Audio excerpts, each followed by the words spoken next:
Hello everyone, welcome to topper learners. मैं हूं MH Akhtar और आप देख रहे हैं टॉपर लर्नर्स। आज की लेक्चर में हम लोग डिस्कस करने वाले हैं Newton third law of motion और कंजर्वेशन ऑफ मोमेंटम के बारे में। अभी तक 5 लेक्चर हुआ है। 5वां लेक्चर, लास्ट वाला जो लेक्चर था, उसमें हम लोगों ने Newton second law of motion किया था और उसका प्रूफ भी देखा था हमने, और उससे रिलेटेड 2-3 न्यूमेरिकल प्रॉब्लम भी किया था। आज वाले लेक्चर में हम Newton third law of motion देखेंगे, उसका कुछ प्रैक्टिकल एग्जाम्पल देखेंगे, उसके बाद फिर कंजर्वेशन ऑफ मोमेंटम और उसका प्रूफ देखेंगे। तो हमारा चैप्टर का लगभग जो कंटेंट है वो कंप्लीट हो जाएगा आज के लेक्चर में। फिर हम न्यूमेरिकल प्रॉब्लम कुछ क्वेश्चंस के बारे में अगले लेक्चर में डिस्कस करेंगे।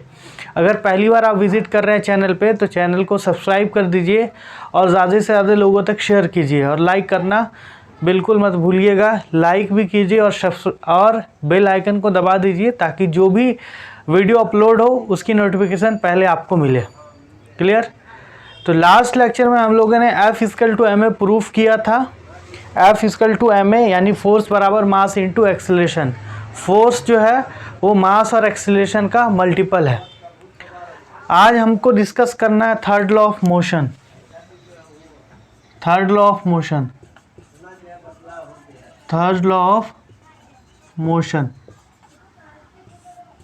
न्यूटन ने मोशन के बारे में 3 लॉ दिया, first law, second law, third law.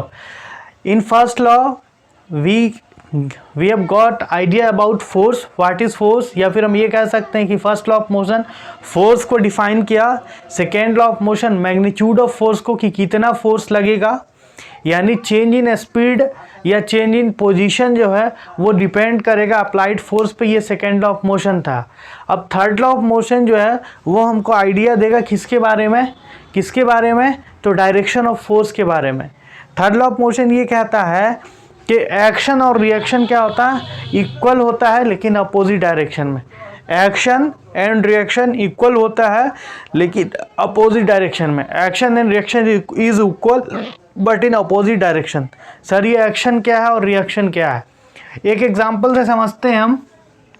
मान लीजिए ये दीवार है आपका, किसका? ये दीवार मजबूत है क्योंकि ये अंबुजा सीमेंट का है, चीन की दीवार है। ठीक है, मान लीजिए दीवार है, इस पर हम गेंद से स्ट्राइक किए। ठीक, गेंद फेंका गया इस पर, तो जितनी तेज़ी से इस पर बॉल फेंका जाएगा उतनी तेज़ी से क्या होगा, बॉल वापस आएगा। यानी F1 फोर्स के साथ जा रहा है तो F2 फोर्स के साथ सेम आएगा। तो फोर्स, जाने का फोर्स इस डायरेक्शन में, आने का फोर्स इस डायरेक्शन में, तो इक्वल एंड ऑपोजिट। यानी F1 के बराबर क्या होगा, माइनस F2। क्यों हम माइनस लिए? क्योंकि देखिए F1 इस तरफ जा रहा है तो इसको हम पॉजिटिव लिए, और F2 इस तरफ आ रहा है तो इसको हम निगेटिव लिए। मतलब एक्शन, अब इसको हम मान लें एक्शन, F1 को मान लें एक्शन। ठीक, और ये क्या है, रिएक्शन। ये क्या है, रिएक्शन। एक्शन और रिएक्शन हमेशा क्या होगा, बराबर होगा, लेकिन क्या, अपोजिट डायरेक्शन में। एक और एग्जांपल से समझते हैं। सपोज हम अपने क्या फिस्ट से, है ना, फैट से हम धीरे से मार रहे हैं इस पे, तो क्या हो रहा है, धीरे चोट लग रहा है, और ज़ोर से मारेंगे तो ज़ोर से चोट लगेगा। मतलब क्या है कि जितना एक्शन हो रहा है उतना रिएक्शन हो रहा है। ठीक, एक्शन और रिएक्शन क्या होता है, इक्वल एंड अपोजिट डायरेक्शन। या फिर आप हम और आप चलते हैं, तो चलने में क्या है, अब धीरे धीरे अगर चल रहे हैं तो धीरे से फोर्स पीछे की तरफ लगा रहे हैं और धीरे चल रहे हैं। जब दौड़ रहे होते हैं तब क्या होता है कि एक्शन पीछे की तरफ बहुत ज़्यादा तेज़ होता है और रिएक्शन उसका क्या होता है, स्लो होता है। तो Newton third law of motion क्या है, action and reaction is equal but in opposite direction. Action is always equal to reaction but in opposite direction। That is क्या हो जाएगा, F1 = -F2। ये F1 क्या है, एक्शन है, और F2 क्या है, रिएक्शन है। मतलब बॉल से अगर वाल पे मारे तो ये एक्शन हो गया, और वापस जो बॉल आया वो क्या हो गया, रिएक्शन हो गया। ठीक है, क्लियर है? F1 इक्वल टू, तो ये लॉ जो हमारा, ये लॉ क्या देता है, this law give the idea about direction of force के बारे में ये बताता है। किसके बारे में? डायरेक्शन ऑफ फोर्स के बारे में, कि फोर्स किस डायरेक्शन में लग रहा है। क्लियर? इस लॉ की बेसिस पे बहुत ज़्यादा, जब Newton third law of motion आया उससे बहुत बड़ा आपका ये तो क्रांति आया, रिवॉल्यूशन आया टेक्नोलॉजी, साइंस और टेक्नोलॉजी की दुनिया में। ये रॉकेट का प्रोपल्सन जो है वो आपके Newton third law of motion पे ही बेस्ड है। रॉकेट का जो लॉन्चिंग है, प्रोपल्सन समझिए, लॉन्चिंग समझिए, लॉन्च जो किया जाता है ये भी Newton third law of motion से ही किया जाता है। हमारा स्विम जो करते हैं, स्विमर जो स्विम करता है वहाँ पे भी Newton third law of motion लगता है। वॉकिंग जो है हमारा वो भी Newton third law of motion है। तो अब हम डिस्कस करेंगे application of Newton third law of motion. I hope third law of motion समझ में आ गया होगा आपको। Action is always equal to reaction but in opposite direction. Action क्या होगा? हमेशा इक्वल होगा but in opposite direction. Clear? समझ में आ गया? आया नहीं आया बताइए, समझ में आ गया? Yes sir. चलते हैं अब एप्लीकेशन की तरफ। Application of third law of motion. Third law of motion का कहाँ कहाँ एप्लीकेशन है, कहाँ कहाँ यूज़ है? देखिए यहाँ है, पहला है हाउ डू वी वॉक्स, चलने में। ठीक है, तो आप वॉकिंग में क्या है इसका यूज़ है, कैसे है उसको देखेंगे। फ्लाइंग ऑफ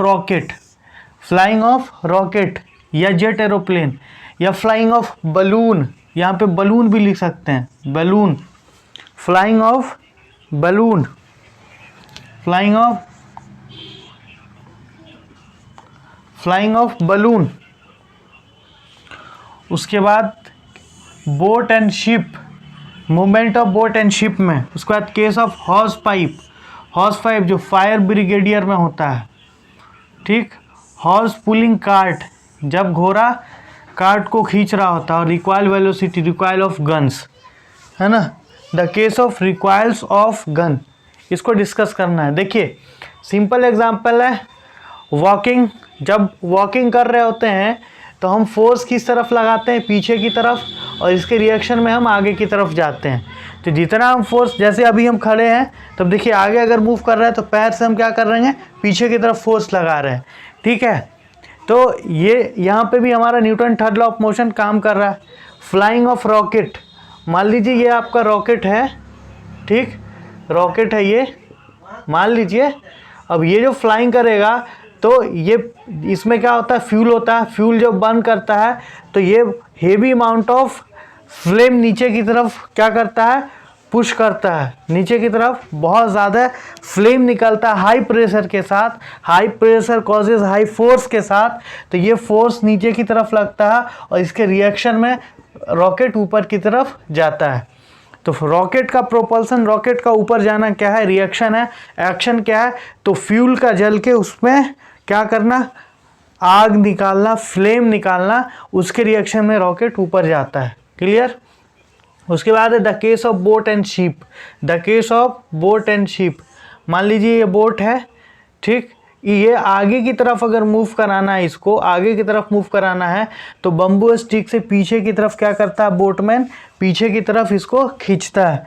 एफ क्या करता है, पीछे की तरफ फोर्स लगाता है, फिर उसके एक्शन में हमारा बोट आगे की तरफ जाता है। क्लियर?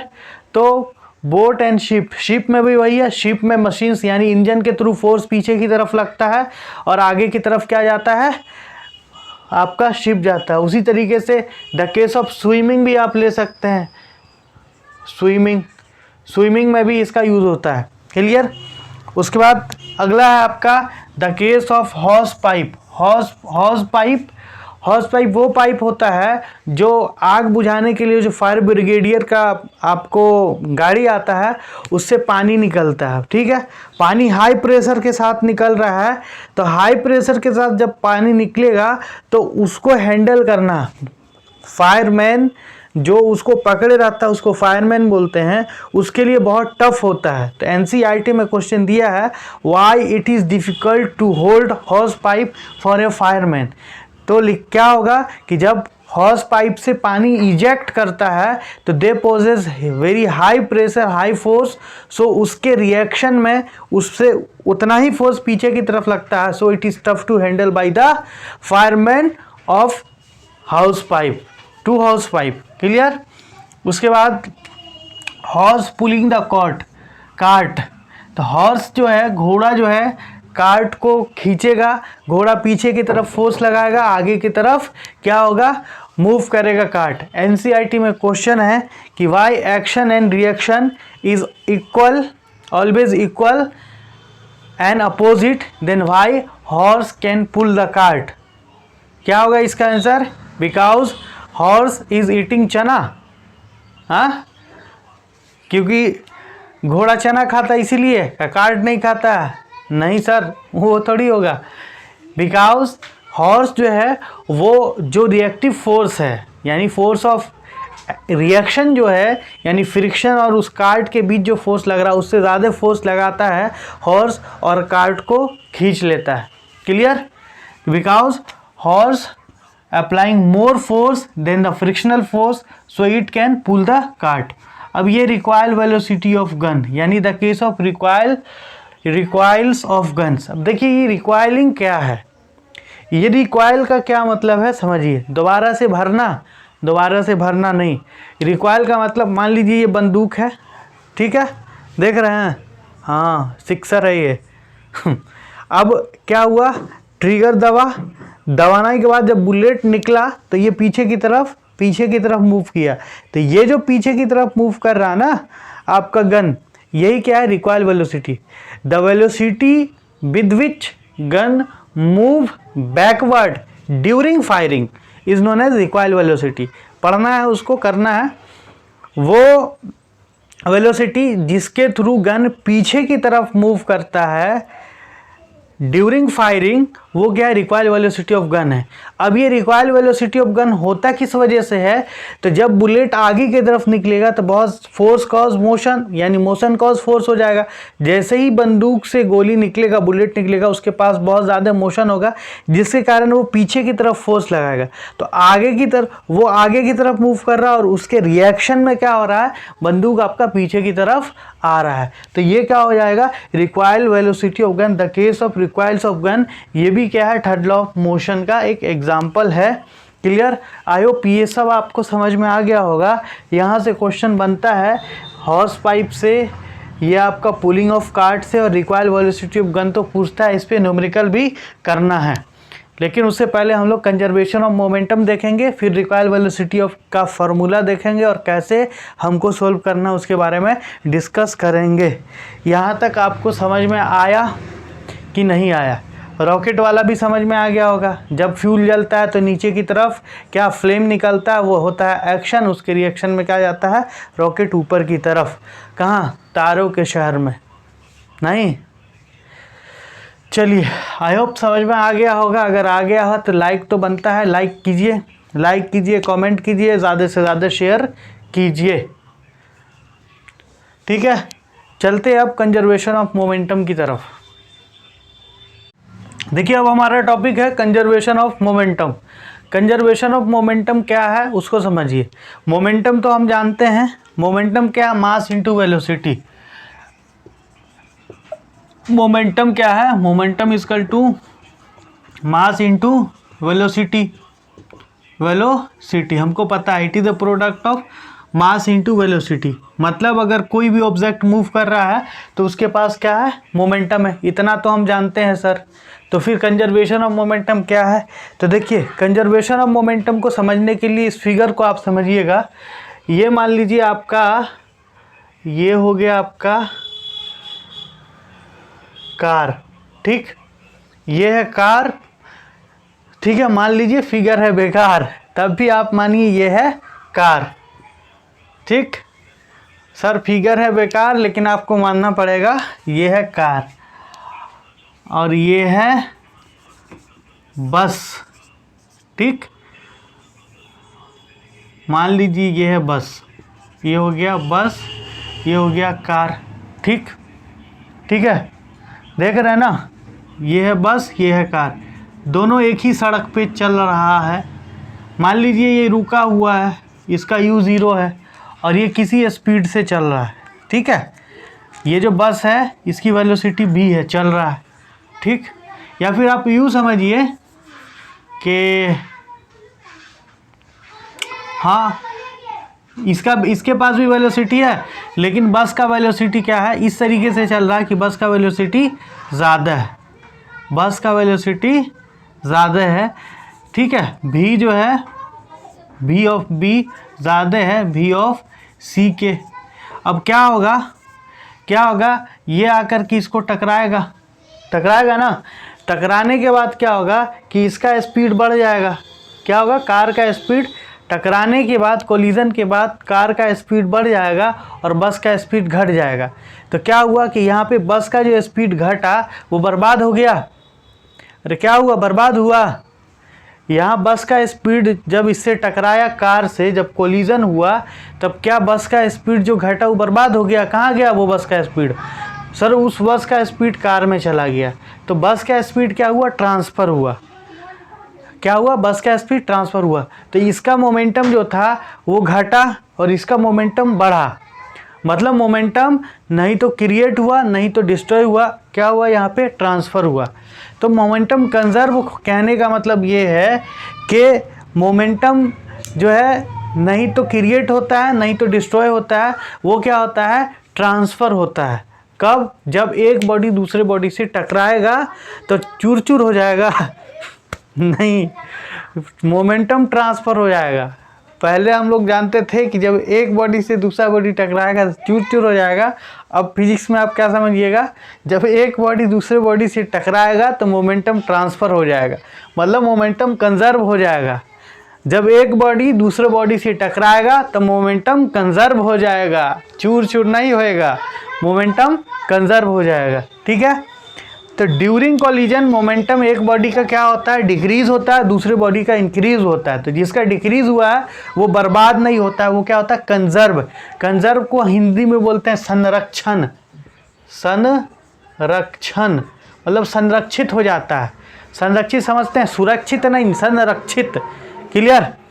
तो इसमें हमको करना क्या है सर, असल तो कंजर्वेशन ऑफ मोमेंटम समझ में आ गया। तो इसका लॉ है कंजर्वेशन ऑफ मोमेंटम का कि momentum neither be created not be destroyed but it can transfer from one body to another during collision. मतलब सपोज कर लीजिए कि ये बॉडी चल रहा है तो इसका इनिशियली, अब थोड़ा सा इसको अच्छे से समझिएगा, इसका u है और इसका भी, ये मान लीजिए m1 है और ये क्या है, m2 है, ठीक। तो इसका u1 हो जाएगा, ये u2 हो जाएगा। अब ये बिफोर कॉलिजन का सिचुएशन है, बिफोर कॉलिजन, अच्छे से समझिएगा, इसको बहुत न्यूमेरिकल करना है। कॉलिजन का सिचुएशन, अब यहाँ पे अगर इसका मोमेंटम निकालेंगे, बस का मोमेंटम, तो m1 u1 हो जाएगा और इसका मोमेंटम निकालेंगे तो m2 u2 हो जाएगा। इसको m2 माने हैं तो टोटल मोमेंटम बिफोर कॉलिजन क्या हो जाएगा, टोटल मोमेंटम क्या हो जाएगा, टोटल मोमेंटम हो जाएगा m1, इन दोनों को जोड़ देंगे तो टोटल निकल जाएगा m1 u1 plus m2 u2, ठीक। m2 u2 जब ये टकराया, मान लीजिए यहाँ पे टकराने का हम बना दे रहे हैं, ये है बस आपका, ठीक, और ये है कार आपका, ठीक। अब ये दोनों टकरा रहा है, तो टकरा रहा है तो ये आपका m1 है, ये m2 है, टकरा रहा है तो क्या होगा, ड्यूरिंग कॉलिजन F1 फोर्स ये लगाएगा इस पे और F2 फोर्स ये लगाएगा इस पे, ठीक है। जब टकराएगा तो ये इस पे फोर्स लगाएगा तो F1 फोर्स है बस के द्वारा फोर्स लगाया गया किस पे, कार पे। F1 जो है फोर्स बाय बस ऑन कार और F2 जो है फोर्स बाय कार ऑन बस। कब, ड्यूरिंग कॉलिजन। ये सिचुएशन कब का है, ये हो गया बिफोर कॉलिजन, ये हो गया ड्यूरिंग कोलिजन, कोलिजन के दौरान। कोलिजन मतलब होता है टक्कर, क्या होता है, टक्कर। कोलिजन मतलब टक्कर, ठीक है। अब क्या होगा, टकराने के बाद इसकी वेलोसिटी घट जाएगी, तो टकराने के बाद वाला सिचुएशन यहाँ देख लीजिए, यहाँ पर बता रहे हैं टकराने के बाद वाला सिचुएशन।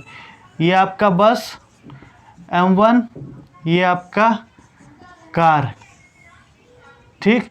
तो m1 m2, इसका वेलोसिटी मान लीजिए v1 हो गया, इसका वेलोसिटी v2 हो गया, ठीक। फाइनल वेलोसिटी v1, तो v तो घट गया है ना, तो यहाँ पे टोटल मोमेंटम हो जाएगा आफ्टर कोलिजन। ये आफ्टर कोलिजन का सिचुएशन है, आफ्टर कोलिजन क्या हो जाएगा, m1 v1 plus m2 v2, यही ना होगा टोटल मोमेंटम आफ्टर कोलिजन। जब टोटल मोमेंटम बिफोर कोलिजन क्या है, m1 u1 plus m2 u2 है, तो आफ्टर मोमेंटम क्या हो जाएगा, m1 v1 plus m2 v2। तो कंजर्व होने का मतलब क्या है कि टोटल मोमेंटम बिफोर कोलिजन बराबर होना चाहिए टोटल मोमेंटम आफ्टर कोलिजन, यानी ये किसके बराबर होना चाहिए, m1 v1 plus m2 v2 के, तभी तो मोमेंटम कंजर्व होगा, तभी तो मोमेंटम कंजर्व होगा। बताइए, total momentum before collision total momentum after collision बराबर होना चाहिए, यही हमारा law of conservation of momentum. इसी को हमको क्या करना है, प्रूफ करना है। सारी कहानी यहाँ तक समझ में आई कि नहीं आई, ये बताइए। आया कि चला गया, सर आ गया, ठीक। तो टोटल हमको प्रूफ करना है, total momentum before collision is equal to total momentum after collision, ठीक है। इसका आप चाहते हैं तो स्क्रीनशॉट लिखिए। अब हम गोल गोल मास बना करके समझाएंगे ताकि अच्छे से समझ में आ जाए इसका प्रूफ। हमको यही वाला फॉर्मूला प्रूफ करना है, m1 u1 plus m2 u2 बराबर m1 v1 plus m2 v2, यानी momentum neither be created nor be destroyed but it can transfer from one body to another body. It's mean that total momentum before collision बराबर total momentum after collision. लीजिए इसका screenshot. देखिए statement देख लीजिए, law of conservation of momentum का। Law of conservation of momentum का statement है, according to this law when two body act upon another, ठीक है, यानी कोलाइड विथ ईच अदर, दो बॉडी जब आपस में क्या करेगा, कोलाइड करेगा, total momentum remains, REMAINS remains constant, मतलब conserve, provided no external force. अगर दो बॉडी एक दूसरे से टकराता है, सपोज ये एक बॉडी है और ये रुका हुआ, ये स्पीड में आया, इसे टकराया, टकराने के बाद इसका स्पीड क्या होगा, बढ़ जाएगा, इसका घट जाएगा। तो क्या होगा, जब एक्ट अपॉन हुआ, एक्ट अपॉन एक दूसरे पर हुआ, तो टोटल मोमेंटम जो होगा रिमेंस कांस्टेंट होगा। यानी टोटल मोमेंटम रिमेंस कांस्टेंट होने का मतलब total momentum before collision, TMBC short में, total momentum before collision is equal to total momentum after collision, यानी m1 u1 plus m2 u2 बराबर क्या हो जाएगा, m1 v1 plus m2 v2, जो इससे जस्ट पहले हम लोगों ने अभी देखा है। इसका मतलब क्या है कि it's means momentum neither be created nor be destroyed, it can, but क्या होगा, but it can transfer from one body to another, but it can transferable, transfer from one body to another, one body to another, लेकिन क्या है, एक body से दूसरे body में transfer होगा। अब इसका हम एक्सप्रेशन देखते हैं कैसे होगा, या प्रूफ देखेंगे इसका, ये कैसे हमारा आएगा। तो अब हेडिंग डालना है हम लोग को, expression for m1 u1 plus m2 u2 बराबर m1 v1 plus m2 v2। देखिए अब हमको एक्सप्रेशन फाइंड करना है, m1 u1 plus m2 u2 is equal to m1 v1 plus m2 v2। Already हम लोग थोड़ा सा इसके बारे में डिस्कस कर लिए हैं। देखिए सपोज ये आपका m1 है, वही बस, और ये है m2, ठीक, ये कार है, ठीक है, जिसका इनिशियल वेलोसिटी u1 है, इसका इनिशियल वेलोसिटी u2 है, ठीक। अब ये दोनों एक ही सड़क पे मूव कर रहा है और इस तरह से मूव कर रहा है कि u1 ग्रेटर देन u2 है। तो ये सिचुएशन है बिफोर कोलिजन का, ठीक है, BC before collision, B collision. अब थोड़े देर बाद क्या होगा, आफ्टर सम टाइम टकराएगा ना, आफ्टर सम टाइम ये टकराया, ये m1 ये m2, जब टकराएगा तो F1 और ये F2, मालूम है F1 को क्या होगा, फोर्स मास 1 के थ्रू m2 पर, ये दोनों एक दूसरे के क्या होगा, अपोजिट होगा। उसके बाद देखिए आफ्टर कोलिजन क्या हो जाएगा, ये m1 और ये m2, ये v1 हो जाएगा, ये क्या हो जाएगा, v2 हो जाएगा। अब देखिए कहानी बिगड़ी, ये ड्यूरिंग कोलिजन है, ड्यूरिंग कोलिजन, ये आफ्टर कोलिजन, ए कोलिजन, आफ्टर कोलिजन, ए कोलिजन मतलब आफ्टर कोलिजन। अब देखिए यहाँ पे कहानी बदला कब है, जब टकराया है। तो यहाँ पे जब टकराया तो कौन सा लॉ लगाया है, Newton third law of motion. तो डायरेक्ट हम चलते हैं, अब इसमें लिख लीजिएगा m1 क्या है, ये जो है आपका m1 m2 u1 u2, उसके बाद v1 क्या है, v2 क्या है, ये सब लिख लीजिएगा।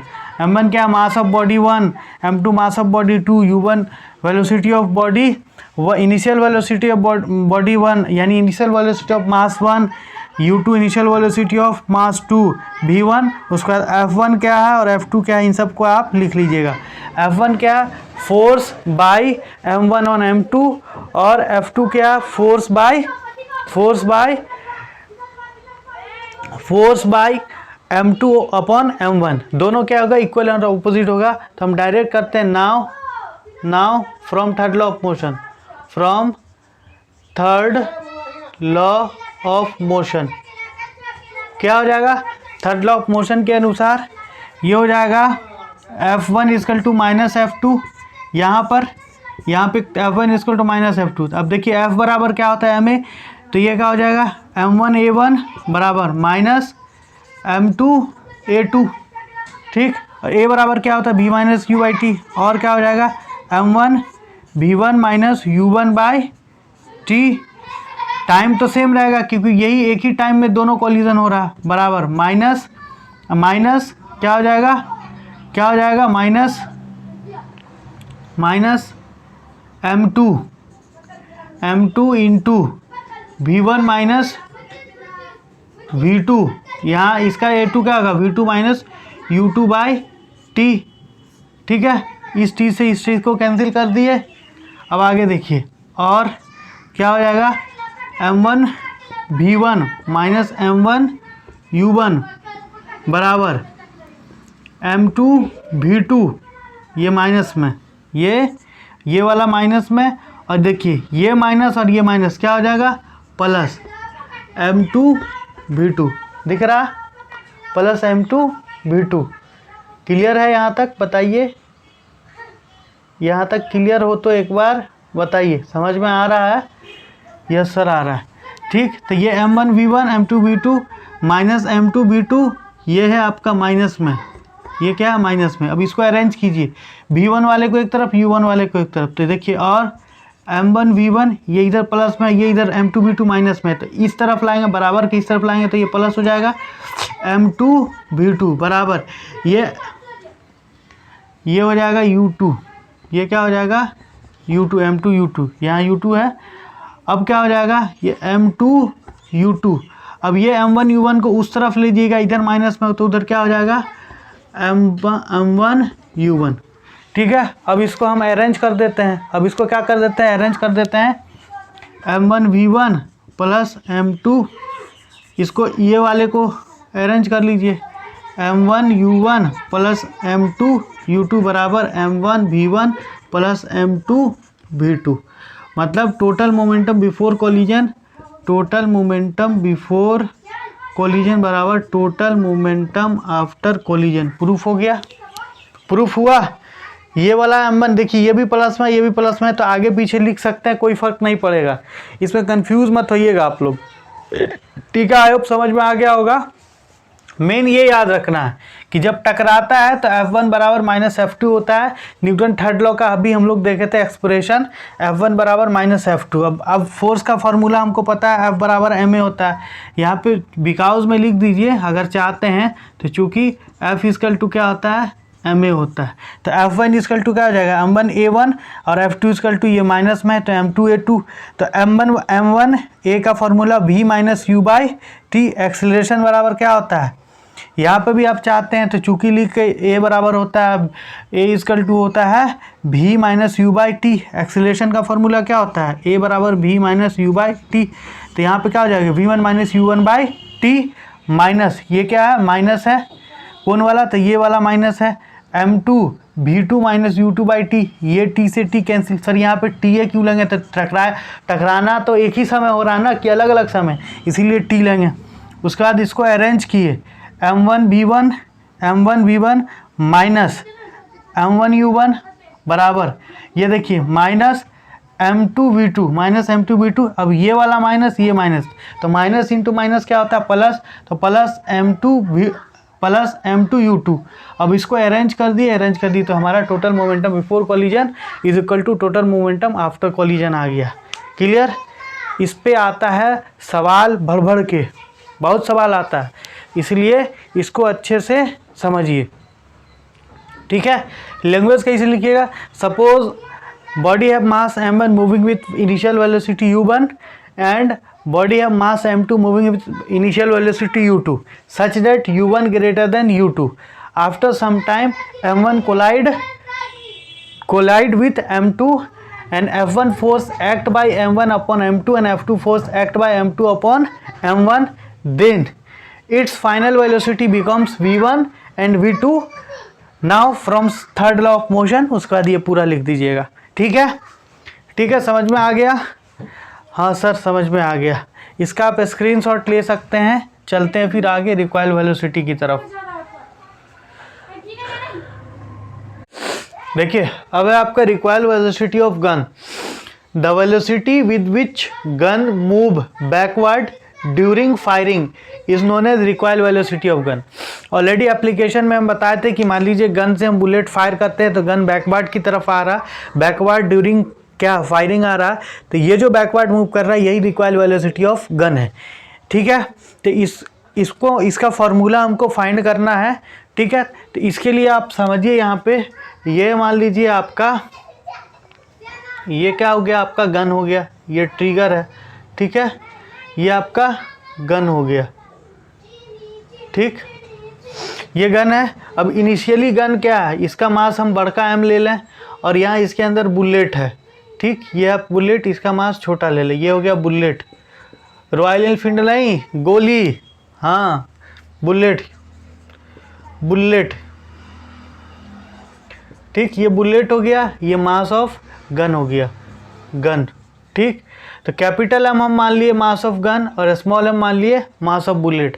अभी क्या है, देखिए गन क्या है और इसमें गोली है, गोली दिख नहीं रहा, मान लीजिए, मानने में क्या रखा है, मैथ में नहीं मानते हैं तो फिजिक्स में भी मानिए। ठीक है, तो यहाँ पे गन क्या है, अभी इनिशियली रेस्ट में है, तो U क्या हो जाएगा 0, और बुलेट इसके अंदर लोड है गोली, तो इसका भी इनिशियली क्या रेस्ट है। तो इस केस में U1 और U2 दोनों क्या है 0 है। अब देखिए अभी जो हम लोग फॉर्मूला ड्राइव किए थे M1U1 प्लस M2U2 बराबर M1V1 प्लस M2V2, यही फॉर्मूला में अगर हम इस एक जगह हम क्या कर दें, दो मास था तो यहाँ पे भी दो मास है, एक बड़ा मास है एक छोटा मास है, तो इसको कैपिटल M U1 U मान लें प्लस स्मॉल m U मान लें। ठीक है, इसको बड़का U मान लीजिए, इसको छोटका U मान लीजिए, बराबर कैपिटल M बड़का V प्लस क्या हो जाएगा स्मॉल m छोटका V। ठीक है, इतना तो मान लिए।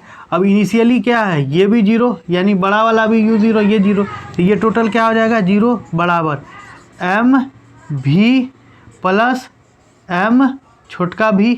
हमको क्या निकालना है, रिक्वायर्ड वेलोसिटी ऑफ गन। अब जैसे ही बुलेट फायर होगा तो इसके पास छोटका भी तो कुछ होगा और बड़का भी हमको निकालना है, मास दिया हुआ, छोटका मास भी दिया रहेगा, तो यहाँ से क्या फार्मूला हो जाएगा, यहाँ से सेपरेट कीजिए, तो इसको अगर बराबर के इस तरफ लाए तो माइनस होगा कैपिटल M भी बराबर माइनस M छोटका भी। तो ये निकालना है, तो ये निकालने के लिए हमको क्या करना पड़ेगा, velocity required velocity of gun बराबर माइनस M छोटा भी बराबर बड़का M, यानी जिसका निकालना है, जिसका वेलोसिटी निकालना वो बटा के नीचे में रहेगा। तो बंदूक रिक्वायर्ड वेलोसिटी ऑफ गन निकालना है तो ये बटा के नीचे है, बाई के नीचे है, और M और B बुलेट का फाइनल वेलोसिटी और बुलेट का मास ऊपर है। ये माइनस किस लिए है, तो माइनस इसलिए है कि गन बैकवर्ड मूव कर रहा है अपोजिट डायरेक्शन में। तो रिक्वायर्ड वेलोसिटी ऑफ निकालने के लिए गन डायरेक्ट हम ये वाला फार्मूला लगा देंगे, निकल जाएगा। रिक्वायर्ड वेलोसिटी ऑफ गन निकालने के लिए ये फार्मूला हो गया, रिक्वायर्ड वेलोसिटी ऑफ गन। ठीक। GUN gun. समझ में आ गया होगा आपको, रिक्वायर्ड वेलोसिटी ऑफ गन समझ में आ गया होगा। ये V है, ये क्या है, छोटा वाला V है। क्लियर? इसका आप स्क्रीनशॉट ले लीजिए। आपका हो गया चैप्टर समाप्त। चैप्टर 2 क्या हो गया, इंड, कंटेंट द इंड। कौन, सेकेंड चैप्टर। अब हमको करना है इस पे न्यूमेरिकल क्वेश्चन, न्यूमेरिकल प्रॉब्लम और बहुत सारे क्वेश्चंस डिस्कस करने हैं NCERT के। तो नेक्स्ट लेक्चर जो हमारा होगा उसमें हम लोग कुछ न्यूमेरिकल प्रॉब्लम देखेंगे, फिर जो क्वेश्चन होता है उसको देखेंगे, फिर NCERT डिस्कस करेंगे। आई होप 2-3 लेक्चर और होगा, आपका चैप्टर 2 कंप्लीट हो जाएगा। क्लियर? बने रहिए हमारे साथ, हम चलेंगे साथ साथ और पालेंगे मंजिल को एक साथ। हाँ ठीक है, मंजिल तो लाइक तो बनता है ना, और प्लेलिस्ट का भी स्क्रीन पे आएगा, आप वहाँ से डायरेक्ट क्लिक करके आप जा सकते हैं। प्लेलिस्ट इंड स्क्रीन में प्लेलिस्ट आपको गिवन होगा, सब्सक्राइब का भी बटन होगा, तो जो लोग सब्सक्राइब नहीं किए वो सब्सक्राइब कर दीजिए, है ना। और प्लेलिस्ट वहाँ पे इंड स्क्रीन पे आएगा, वहाँ से आप गो थ्रू हो सकते हैं। ठीक है, मिलते हैं अगले लेक्चर में, मिलते हैं ब्रेक के बाद, क्योंकि ब्रेक बनता है बॉस। ठीक है, टाटा बाय बाय।